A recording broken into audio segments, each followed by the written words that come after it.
All right, welcome to Bet the Edge. I'm Jay Croucher. I'm about to be joined by Kurt Helin, special guest, as well as always special guest, I guess, Drew Dinsick. We're going to talk about Jimmy Butler, De'Aaron Fox. We'll break down conference championship markets and then do a little whip around on awards at the end of the show. But let's welcome you both in.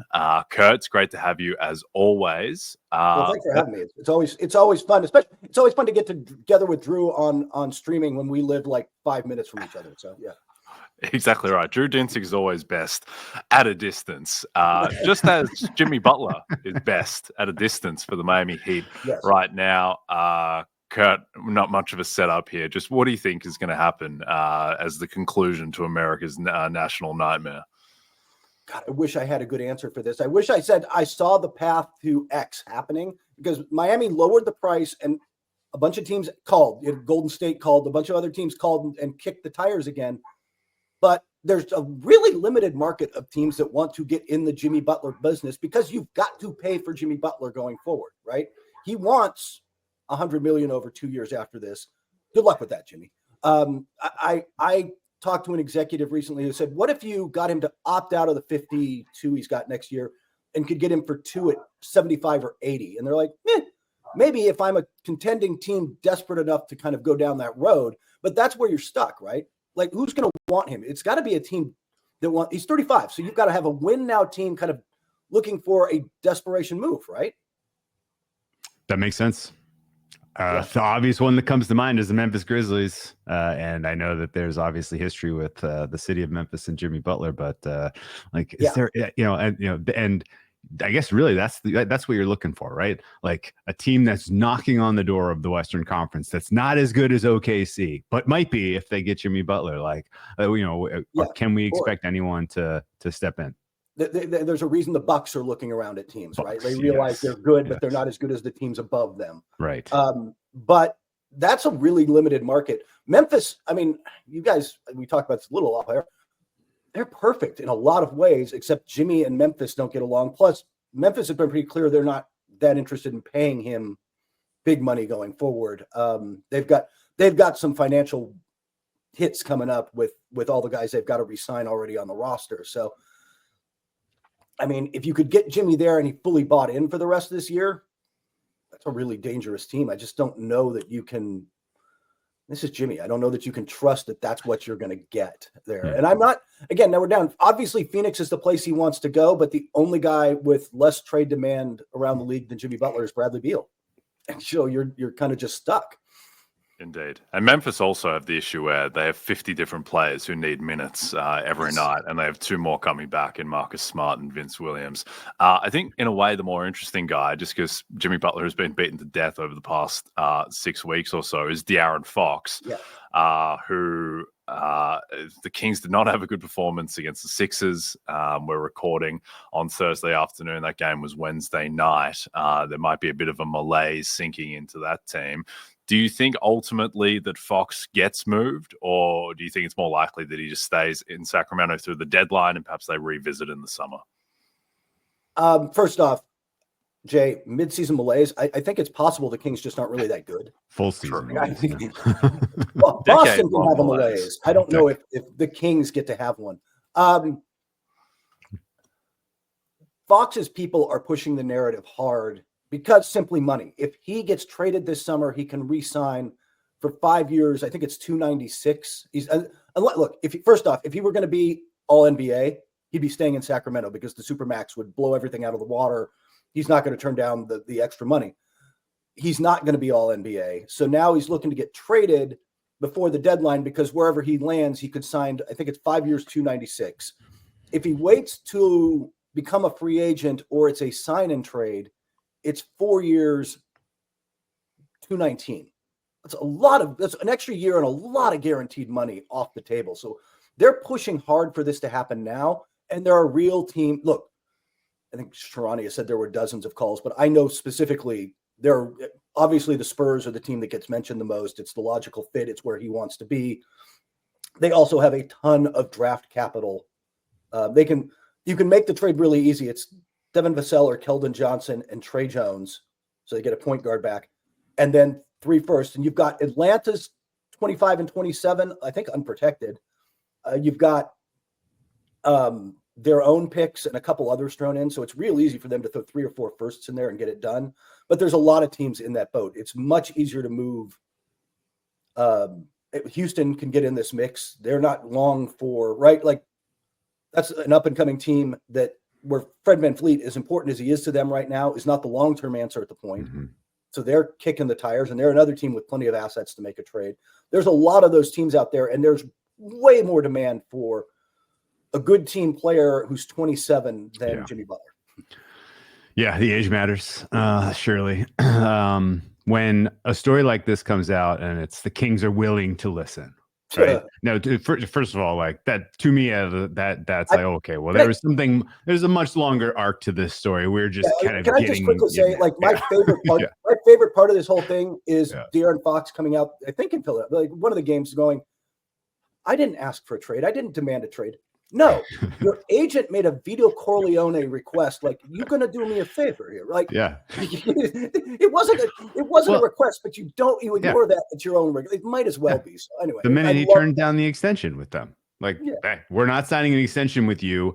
That might as well have been a trade request because that means that like the Kings either let him walk away for nothing or they make this trade now. And the fact that like there are people, kind of carefully covering the media for, notably the guys from France who are covering San Antonio who are like, yeah, I mean, we've kind of known this all season. Like Fox's like wife and family are like setting up shop in San Antonio. Yeah, right. It's like, oh, okay. So this is just going to eventually happen. It's just a question of finding the right, balancing act. And I guess that's like what the agents are for now. It's like you don't want to send Fox to San Antonio and give away so much that the team's not competitive. But at the same time, if you're the Kings, you don't want to give away Fox and not get at least something that, helps down your rebuild. Because right now, like the future for Sacramento does not look bright with what they have as far as assets. They are trying to avoid a teardown and rebuild, but they're going to end up as the Chicago Bulls, right? Sure. They're going to end up as that okay team with some nice players on bad contract. Like, I'd recommend a teardown if I trusted ownership there to rebuild. Sure. I guess I would say. By the way, I want to pour one out for Kings fans because I just feel terrible for them in this whole thing. A good year 2 years ago. That was fine. Yeah. What do you mean? Plus, they get to light the beam when they win. Like, it's fun.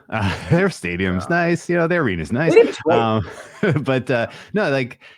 I feel like the decision for the Kings is pretty easy. Like they either send Fox to San Antonio and then they're literally eyeing like a longer term rebuild and hope that they eventually hit some huge asset, through the draft and double down on, draft and develop, put themselves on a much longer timeline. Or they're like, we need to win a playoff series. We'll make a deal with Houston. We'll get back guys that can like help us compete. And maybe we win a playoff series this year. And then we've taken another step forward. But then on that timeline, like the midterm looks bad, right? Like that goes downhill pretty quickly. If you win one playoff series this year, I'm not sure you're hanging a banner and you're feeling good about the future. The thing is, I think ownership there really wants, like they want to win again. That buzz of making the playoffs. And they were the 3 seed and it was sometimes that really fast ascent is dangerous for a franchise. It happened to the Hawks where you overplay and suddenly you're like, hey, we're this good. And you're really not that good. Delusional. And it leads to some bad long-term planning. Yeah. Nope. That all makes sense. One thing with the Spurs as a partner, like Devin Vassell quietly has taken a step back. And I don't think people have paid that much attention to that because the Spurs are just kind of young, fun team. Like, I don't know if I want to pay Devin Vassell 5 years, 146 million. The fact that he hasn't taken the step forward, and I get that he had the injury and he still has time to bounce back and he's got upside, but a bit of a strange season for Vassell. I watched a good chunk of Clippers Spurs on Wednesday night, and he beats his Zulats, baby, knocking him over. Zubac was magnificent. He's taken huge strides this year. He's an amazing defensive player, and I don't think he really gets the credit for it because he's so kind of shoehorned into who he was. Frankly. Yeah, he's phenomenal. The team, like, it's just a really good team. We'll talk about the West in a sec, but when they have Harden, Powell, Kawhi, Derek Jones Jr., who was starting in the finals last year, and Zubac. There's a lot of Kevin Porter Jr. involved, probably too much for my liking, but they're a really solid team. And the Spurs Spurs didn't have a prayer in the final 5-6 minutes when the Clippers really turned it on.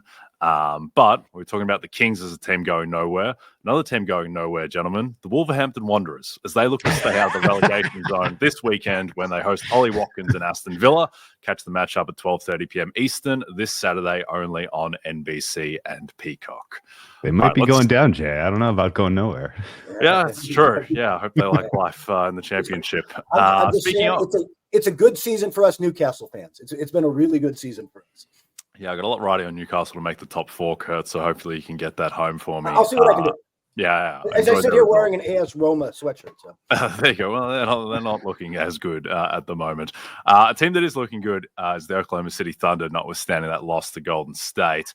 They are priced as being in a tier in their own in the Western Conference champion market. They're plus 110. The Nuggets are plus 650. The Mavs in a weird spot at the moment in this limbo with Luka still not back, but around the corner, and Derek Lively a bit further behind him. They're 10-1. The Grizz are 10-1. Rockets and Clippers 16-1. The Phoenix Suns, now they are a team in a malaise. They're 18-1. And then you have the Lakers and the Wolves. The way I'd look at this market, Kurt, is that I think everyone thinks the Thunder are the favorites, and rightfully so. And I think that, do you think that there is consensus that the Nuggets are the most likely team to dethrone OKC, or do you prefer the upside of a Memphis or Dallas? First off, do you like Houston? I'm still not convinced in the playoffs that they have the number one guy. Not the offense. Yeah. Although they looked good last week, it's hard to kind of dismiss them, but I'm still not. I need to see it in the postseason. Yeah. In the second round and beyond, frankly. Denver is the obvious choice because they have done it before, and they also have the best player walking the face of the earth, right? Like, it's a huge advantage to have Nikola Jokic out there. But I'm still personally higher on Dallas than a lot of people, simply because once we get to mid-March and they're finally fully healthy. Their preferred starting lineup has started 6 games this season. If they can just get the preferred starting lineup together for a few weeks before the playoffs ends, I think they're fully capable of being the biggest threat to Oklahoma City in the West.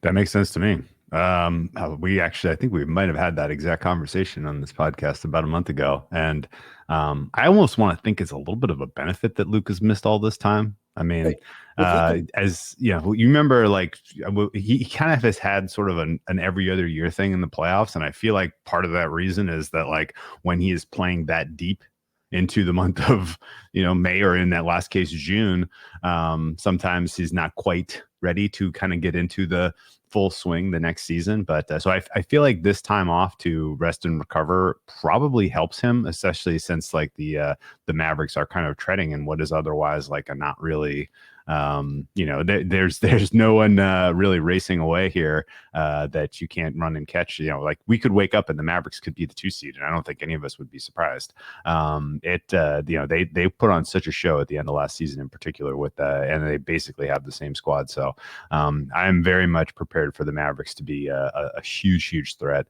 Nuggets scare me. Not scare me in terms of, like, I want to bet them and I'm scared, but, like, they're kind of the team that may be like a spoiler if they're the underseeded team, just because of what you said with Jokic. But I will say that the amount of minutes he's played this year is a huge red flag. He is really being ground down to a fine powder. The Rockets, Grizzlies, and Clippers are kind of the ones that I'm having the toughest time placing. You mentioned the Rockets and I guess, like, it's easy to sort of dismiss the newcomers until a team kind of goes through the rigors of a postseason series, and they figure out who to put, who to put together and what their weaknesses are and how to address those weaknesses and what adjustments they need to make. Like, until all of that is figured out, even the best teams we have seen come through, the most complete cores, it takes a couple of years for them to really hit their stride. And so the Rockets would be a huge shock. Grizzlies less so. They've had a couple of chances with this group. They're finally healthy. Do you give them, kind of any sort of realistic consideration of winning 3 playoff series and getting to the finals? I feel like they're one more player away. Like, I feel like they need one more guy, and that's why they're trying to be active at the deadline. They don't need to go get Butler, like we talked about earlier, but if they can get a quality role player to come in and give them a little more shooting, a little more two-way play, just some depth, I think it helps. I think they are a threat, though. Like you said, more than Houston in a lot of ways, just because, like you said, Houston's untested. What happens to Amen Thompson and his lack of a jumper when I really crowd the paint? And I'm not Boston leaving wide open layups at the end of the game. What happens when teams really focus and start to, like Jay said, start to take stuff away? I also think they might be quiet at the deadline. Their GM, Raphael Stone, has said that a few times publicly. Like, I want to actually take this group to the playoffs, see what happens, then make decisions. And I think that's wise. Whether Fox trumps that would be a different question. But like, I think it's wise, kind of like Oklahoma City did last year. We all went in going, I don't know if they're tough enough, man. They could use one more big. And then they went and saw, and they're like, we need to get tougher. We need one more big. Yeah. There's just a lot of Jalen Green still happening about the Rockets, and he's, a very exciting player and has a ton of upside. But at the same time, I don't think he's ready to be making decisions in a, really high level decisions with 2 minutes to go in a game 6 against Oklahoma City Thunder.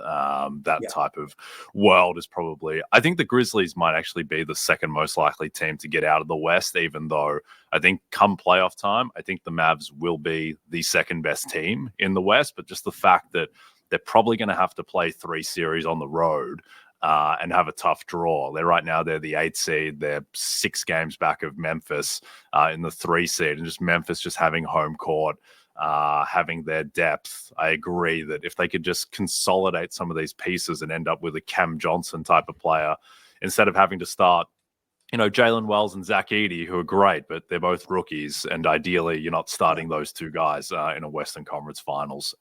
Let's jump to those Celtics that you mentioned, Kurt, who are in very much a malaise as well, to cash the over 2.5 references to the word malaise for the podcast. The Celtics, they're just kind of sleepwalking at the moment. They've had these weird losses. They just always lose to the Hawks, which is really strange. They had that bad loss to the Rockets. Do you think there is something that is inherently wrong with this team, or do you think it is just a team that has been at the top for so long that is just bored at the moment? I think there is something to the board, but I wrote this week that it's more than that. Their late game execution. It's not just the blown lead to Houston, the blown lead against Houston and that debacle. Against the Clippers 2 nights before, they were up 6 with 1:03 to go against a team without. The Clippers were not playing Harden, we're not playing Kawhi, we're not playing Zubats. Clippers came back and forced OT. They've had bad late game execution consistently, and that's really concerning because now you're not developing good habits. At the end of the day, Boston's got the talent, we know that, but you can't just walk and flip the switch. All right, we're in the playoffs and pretend you're the midseason Lakers, 2000s Lakers, and we can just turn this around at the end. They've got to build some good late game habits, and I'm now genuinely concerned that they aren't doing that at the level they need to. Whether Cleveland or someone else is then good enough to beat them. I mean, do you guys think Cleveland has a legitimate shot? I do. I do. It's mostly more concerned about the Celtics. I worry that a lot of last year's run was Jaylen Brown got hot at the right time. The late game execution you're talking about, like it was always Brown. It felt like, and he was just feeling it. Like he was playing his best basketball he's played in his career. And now Drew Holiday looks like he's completely washed. As good of a person as he is, I hate saying this out loud, but like if he all flips the switch and he's a better player come playoffs, I'll be blown away. Al Horford similarly on his 18th season in the league. Like you're counting on a lot of guys to contribute who are up there, and all of a sudden your path is difficult. Last year you got to play a lot of teams that were missing their most important players, and this year you're going to potentially have to go against the Bucks, the Knicks, and the Cavs. Okay, there's going to be some wars in there. Meanwhile, the Cavs are fascinating to me because they have been their January schedule has been brutal, like from a rest and a fatigue and a compression standpoint, and they're still finding ways to win. They're playing again tonight against the Hawks, bound a back-to-back, but they had a rest disadvantage against the Pistons, cover easily. Rest disadvantage last night, cover easily. Like they're still finding basketball to be somewhat, somewhat unchallenging, which should scare everyone. Their bench unit is amazing. Evan Mobley has taken superstar step forward. If he's not an all-star reserve tonight, I'm going to flip out. I'll be screaming and running around. He gotta be. Yeah, don't even speak that into existence. But Cavs to me look for real. And I guess the big question would be like if they have an easier path to the finals, and if they have obviously likely to have home court against the likes of the Celtics in Eastern Conference Finals, would they be favored in that series? Right now, I'm not saying with confidence that the Celtics should be huge favorites there. And last year, I would have said that that series price was, off the top of my head, was it like minus 600 or something like that? And I was like, yeah, it should be like minus 1,000. So this is a lot has changed in a year between these teams, and Garland, Mobley, probably the chief reasons why, combined with sort of the degradation of the Celtics from a skill standpoint. Cavs to you, check every box. They do. They check. I think the question you've got, and funny, I got this doing Utah radio the other day, which is Donovan Mitchell ready to be that guy in a late playoff series? And frankly, it's a legitimate question. Like, he's been great in playoff series, but is he going to be able to do it against Boston on the biggest stage? But that's the only questions left for me. And I think their depth gives them an advantage, because you can't go ahead and focus on Mobley if you want. We've got Mitchell and Garland. Focus on Garland. We've got you wherever you put your defense. And Boston, theoretically, like you said, if they're really clicking, has the defenders to make this interesting. But an elite defense with multiple shot creators and guys knocking down shots for them, their outside shooting's been fantastic. So I think let's put it this way. I've already booked finals hotels for 3 cities, and Cleveland's one of them. Okay.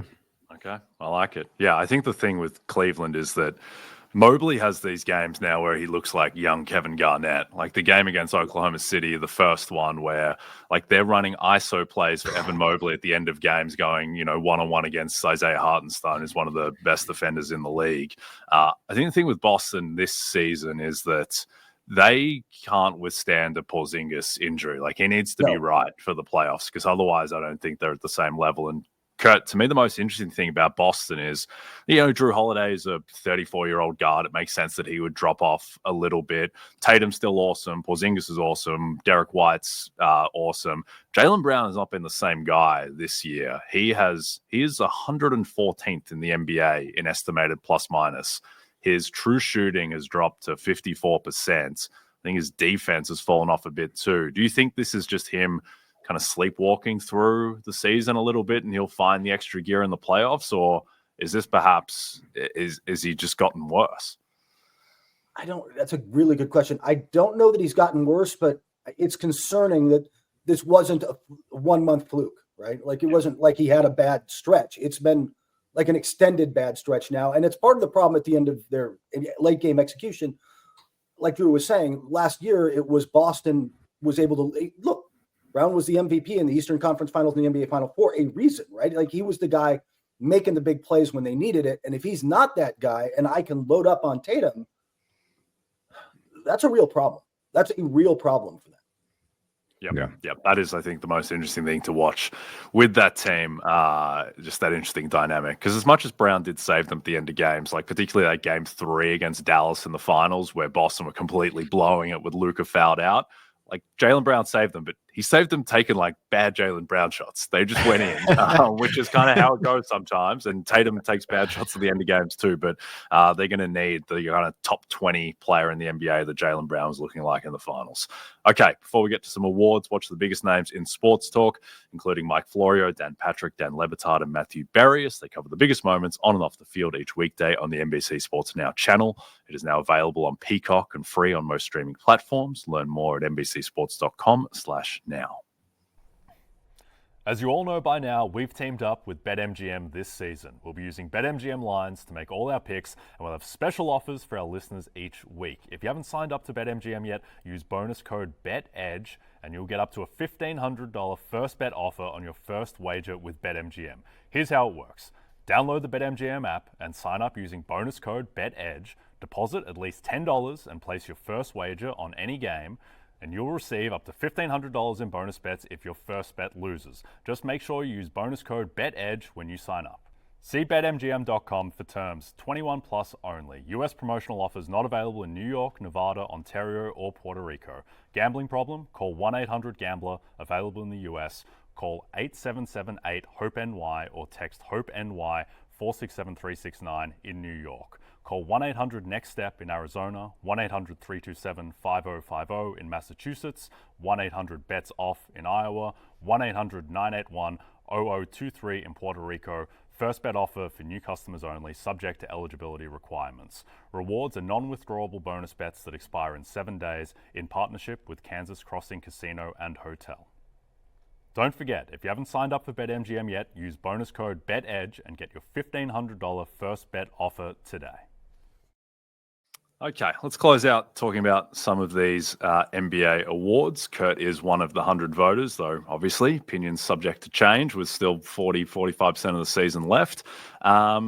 We always start with MVP, so let's start with most improved player instead, which I think is always a compelling race, given that it is so open to interpretation about what type of improvements are the most impressive.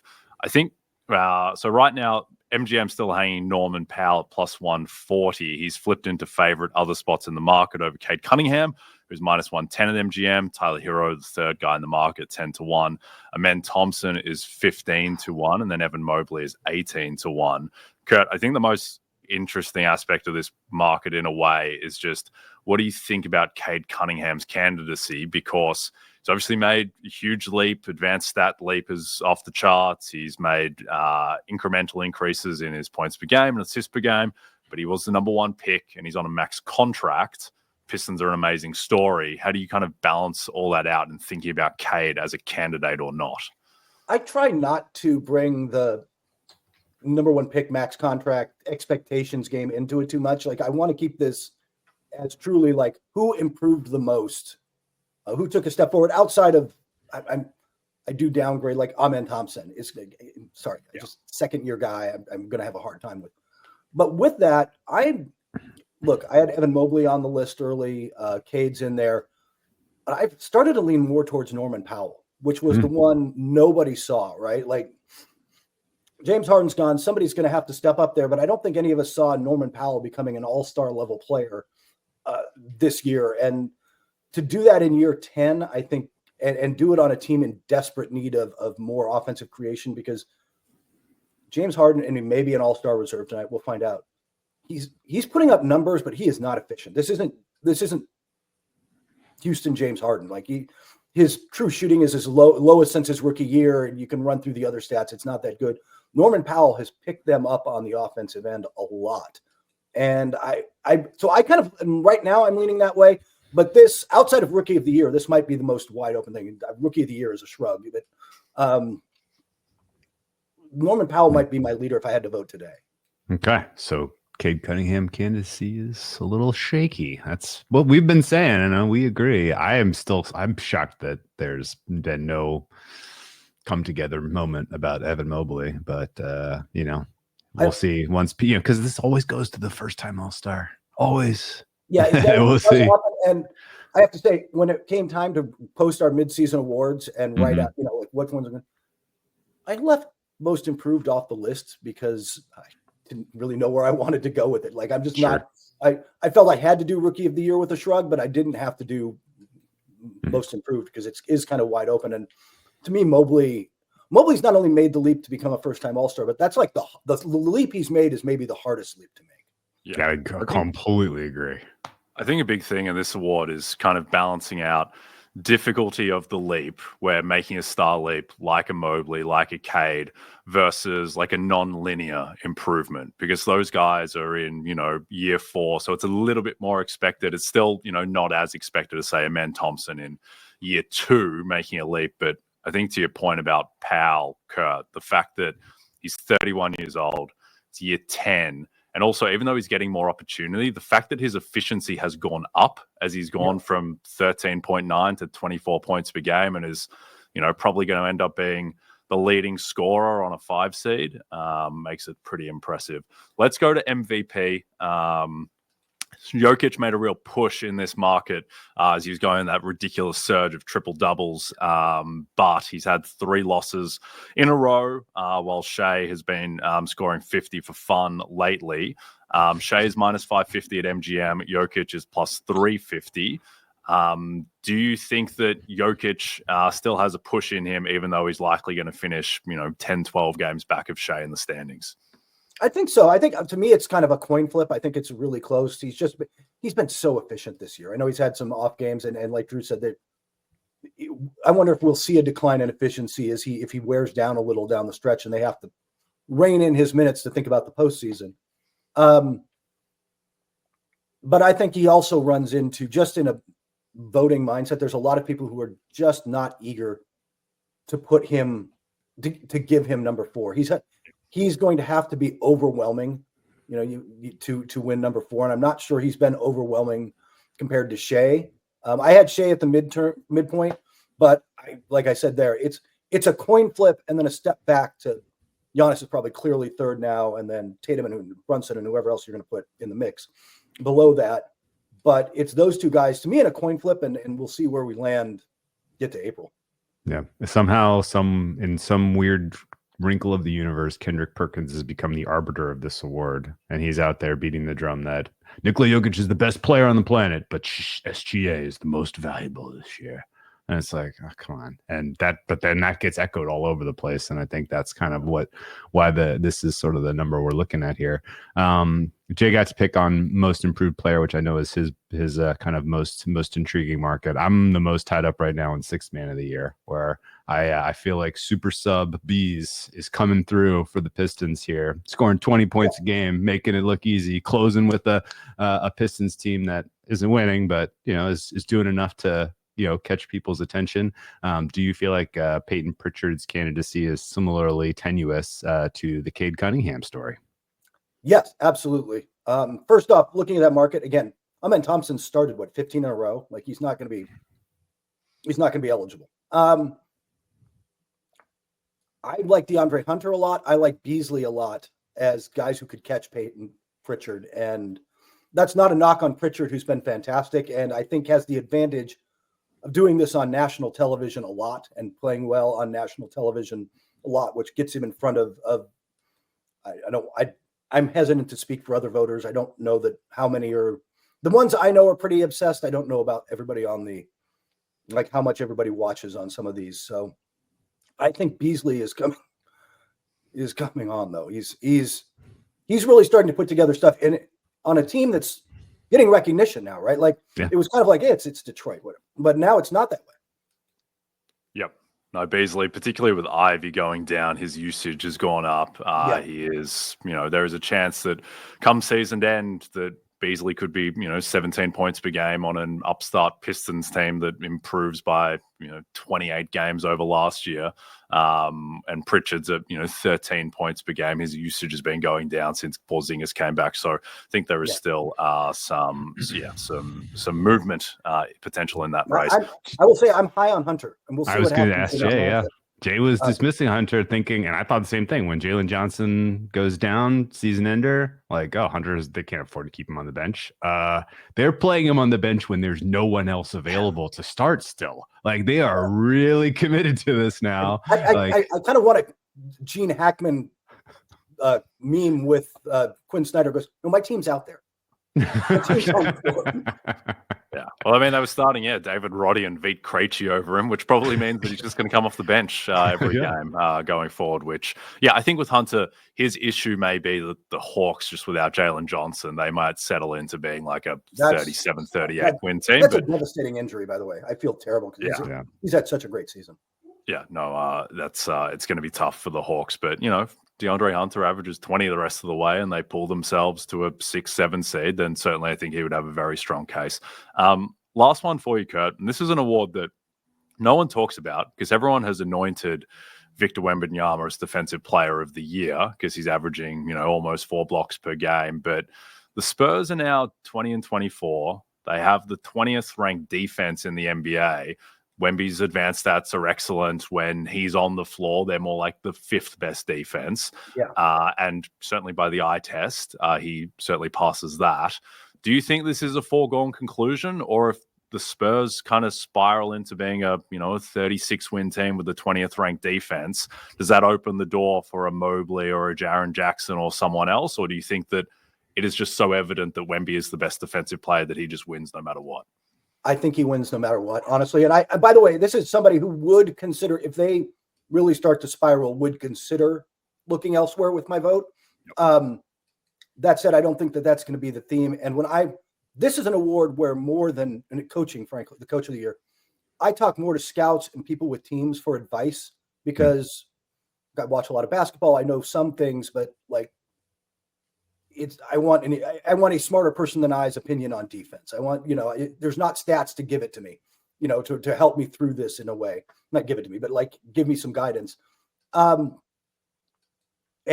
if you talk to people, they're like, yeah, Wembanyama is the best defender, and it's not close. He just changes the geometry of the court and all that. So I don't know that it would take something kind of magical for somebody to pass him, even though you said, I think Jaren Jackson Jr. in particular, but Mobley and some others. Mobley has the problem of the Jared Allen issue, right? Sure. You just end up splitting the vote.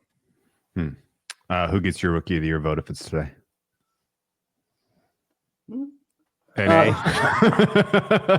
Dinsick? Yeah. Not applicable. I think I had Jalen Wells at the midterm. I don't know that that's. I know I like Castle. He's really come on at this, and Sarr had a good run. Edey's going to play minutes on a team with meaningful games, and that won Brogdon the award in the legendary, Embiid played legendary. Anti-legendary. Infamous. Would infamous? There you go. Perfect. And it could be the same sort of thing where, like, well, at least he's playing meaningful games. Ware has certainly played better of late too, but to me, this is just wide open. I love Misi. I genuinely have no idea where that one's going to go. Okay. Last one for you, Kurt, before we let you go. You've been very generous with your time. Ime Udoka has made a bit of a surge for Coach of the Year, having knocked off the Cavs twice, having beaten the Celtics. Do you think that, everyone has kind of anointed Atkinson, and the reasons are self-evident there? He's got an awesome case. Do you think that is closer to a coin flip, or do you think that Atkinson has a clear lead? I think Atkinson has a clear lead, but not runaway. This isn't one where he can't be caught. Udoka's in there. I will tell you that there's a lot of people pumping up JB Bickerstaff, who has the advantage of really doing a great job with Detroit, and also he wants to be there, which is a huge step forward from where they were a year ago. But I think that that's always another award where it's tough, because you can really go deep. Ty Lue has been fantastic with the Clippers, and getting as much as he's gotten out of that crew has been. So there's a lot of guys in the mix, but I think as you're starting the turn into the backstretch, from the backstretch towards home, right? Like, I think Atkinson's got the lead, and someone's going to have to catch him somehow. Yep, that makes sense. Okay, well, Kurt, thank you very much for your time. Can you tell people what you're working on and where to find your work at the moment? Guys, there's a trade deadline coming up. I don't know if you're familiar. So we're being updating trade rumors on the site constantly now. In fact, when I finish this, I'm going to go back to updating the latest on De'Aaron Fox, which has probably changed 7 times since we started recording this. We're going to have a lot of that. And then starting next Tuesday, 48 hours before the trade deadline, we're going to have a tracker just running every rumor in one place, everything you want to know, easy to follow, easy to keep track of, so you don't have to pay attention to what's going on with you guys in Las Vegas. You can just come to NBC Sports and find out what's going on with the NBA. Okay, love it. Well, thank you very much for your time, Kurt. Everyone can follow Kurt on X at Basketball Talk. We look forward to speaking to you again soon. Looking forward to it. Cheers. Thanks, Kurt. Okay, we are done for today. Don't forget to check out NBCSports.com for more information to help you with your wagers. Thanks to those watching on the NBC Sports YouTube channel. If you're listening to us in podcast form, don't forget to rate and subscribe. Also a reminder to find all your favorite NBC Sports shows on Amazon Music. Just head to amazon.com/NBC Sports. From myself and Drew, we will see you soon. Thanks again to Kurt Helin.